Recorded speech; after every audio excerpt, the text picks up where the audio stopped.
죽은 나사로 이야기. 요한복음 11장 1절에서 16절. 어떤 병자가 있으니 이는 마리아와 그 자매 마르다의 마을 베다니에 사는 나사로라. 이 마리아는 향유를 주께 붓고 머리털로 주의 발을 닦던 자요. 병든 나사로는 그의 오라버니더라.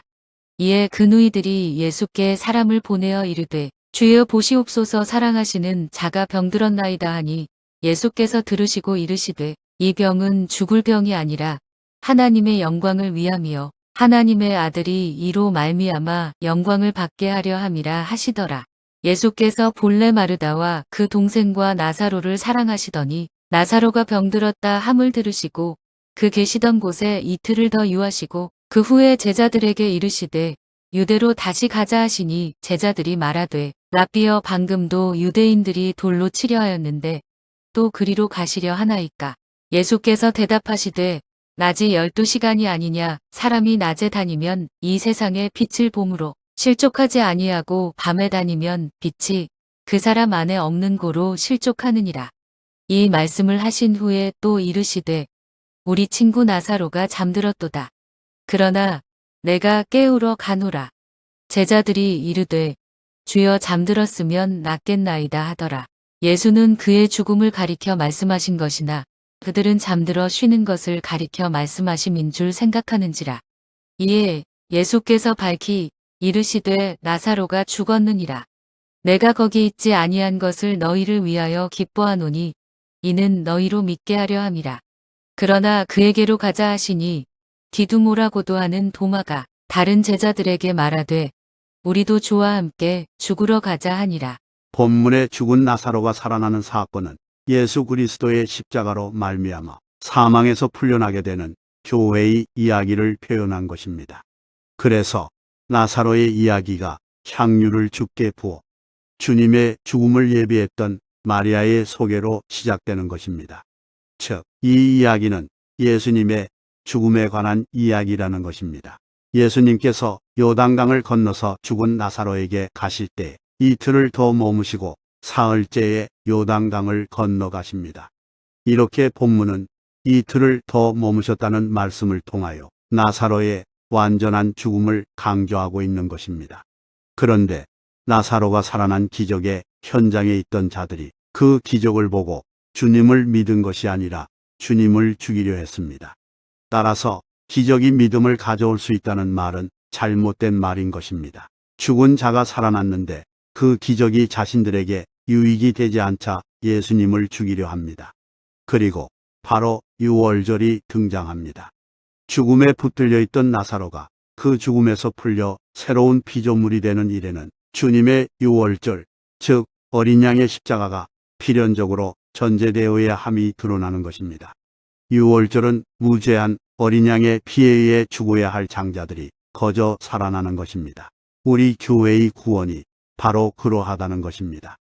그래서 여호수아와 함께 요단을 건너 가나안에 들어간 이스라엘이 처음 지킨 것이 유월절을 지킨 것입니다. 사망에 사로잡혀 결국 죽을 수밖에 없는 이들이 하나님의 은혜로 살아나 약속의 땅인 하나님 나라로 입성하게 되는 것은 무죄한 어린 양의 희생에 의해 주어지는 선물이라는 것을 가르치기 위해 요단을 건넌 이스라엘에게 유월절을 지키게 하신 것입니다. 바로 그 유월절의 원형인 예수님의 유월절이 모형으로 그려진 것이 바로 죽은 나사로의 부활 사건인 것입니다. 나사로의 죽음은 예수 그리스도의 죽음인 것이며 그의 부활은 예수 그리스도의 부활을 상징하고 있는 것입니다. 그렇게 완전히 죽어서 장사 지낸 바 되었다가 다시 살아나서 교회의 첫 열매가 되신 예수 그리스도의 사역이 죽음에 사로잡혀 있던 교회를 살려내는 것임을 보여주는 것이 나사로의 사건입니다.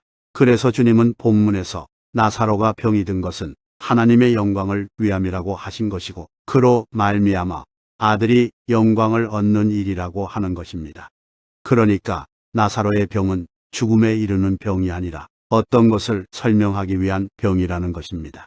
뿐만 아니라 그 병으로 말미암은 나사로의 죽음도 무언가를 설명하기 위해 등장하는 것이라는 말입니다. 주님은 그것을 하나님의 영광이라 말씀하십니다. 나사로가 병이 들어 죽은 것이 하나님의 영광을 위함이라는 것은 예수께서 나사로가 죽었다가 살아나는 것을 보여주므로 하나님의 영광을 보이겠다는 그런 말이 아닙니다. 하나님의 영광이란 하나님의 것과 하늘의 것들이 하나님의 뜻에 의해 가시적으로 역사와 공간 속에 드러나는 것을 말하는 것입니다. 그러니까 하나님의 뜻에 의해 하나님의 성품이 계시되는 상태가 바로 하나님의 영광인 것입니다. 하나님의 하나님 되심, 즉 하나님의 사랑과 용서와 오래 참음과 섬김이 가장 선명하게 드러난 곳이 십자가입니다. 그러니까 죽은 나사로가 살아난 사건은 바로 하나님의 영광이 극명하게 드러난 십자가 사건을 예표하고 있다는 것입니다.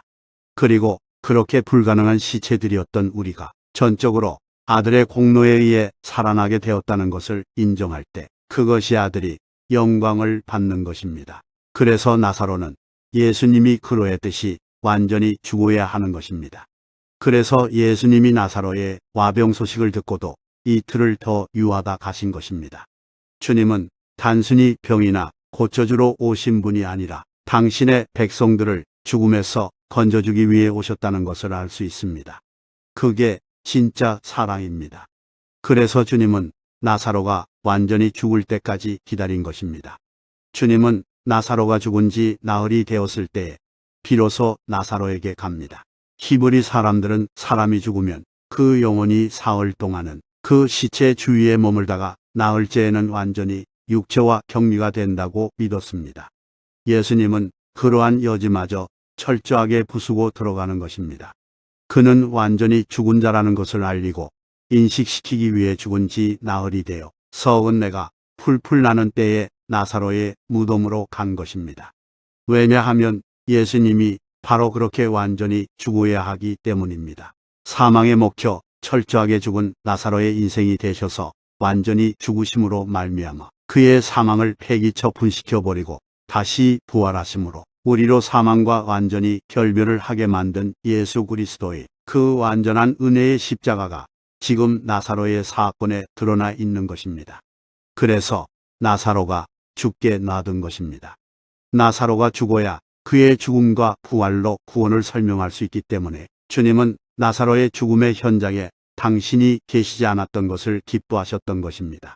주님께서 기뻐하신 이유를 너희로 믿게 하려 함이라고 합니다. 그러니까 당신 백성들의 믿음을 위해서 나사로를 죽이는 것도 불사한다는 것입니다. 마찬가지입니다.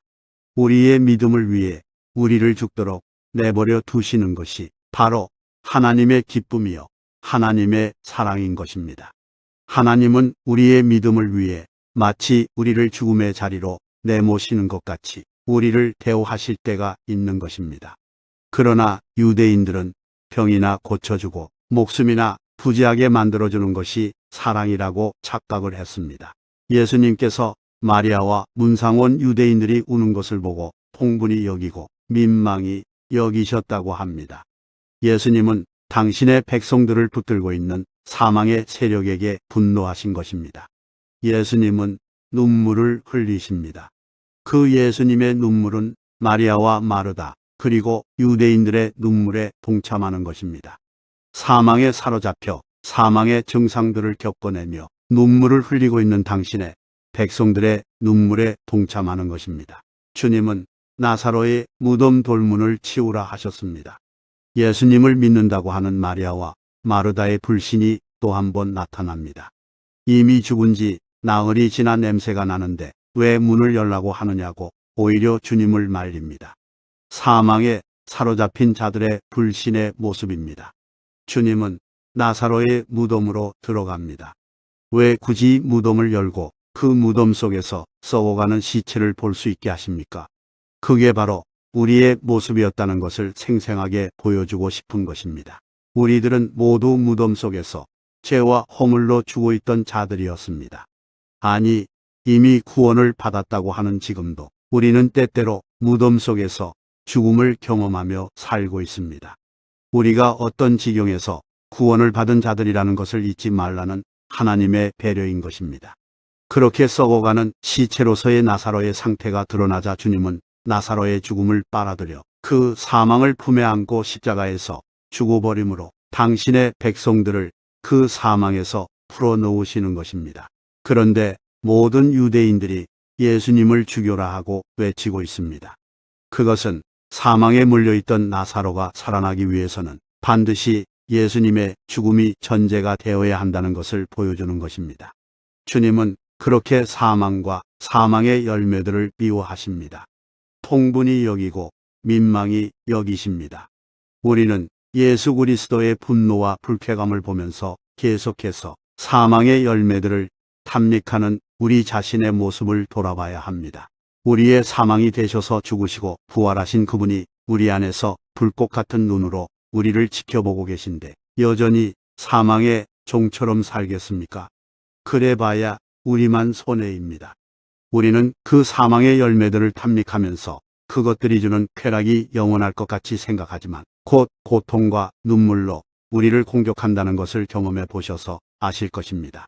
그리고 아울러 주님은 그 사망에게 매여 종노릇하던 자들의 눈물을 모두 당신의 병에 담으십니다. 그리고는 십자가에서 그 병을 깨뜨려 버리셨습니다. 그래서 이제 우리는 눈물도 없고 슬픔도 없고 다툼도 없는 하나님 나라를 문득문득 맛보며 살 수 있는 자들이 된 것입니다. 우리 주님이 함께 우리의 모든 상황을 다 아시고 함께 울어주며 이미 그 눈물통을 박살을 내버렸다는 것 잊지 말고 상황과 환경에 지지 마십시오. 그것들은 우리를 흔들 수 없습니다. 우리는 믿음으로 이미 완성된 하나님 나라를 보고 있고 소망하고 있는 사람들이므로 그런 것들에 일희일비해서는 안 됩니다. 힘내십시오.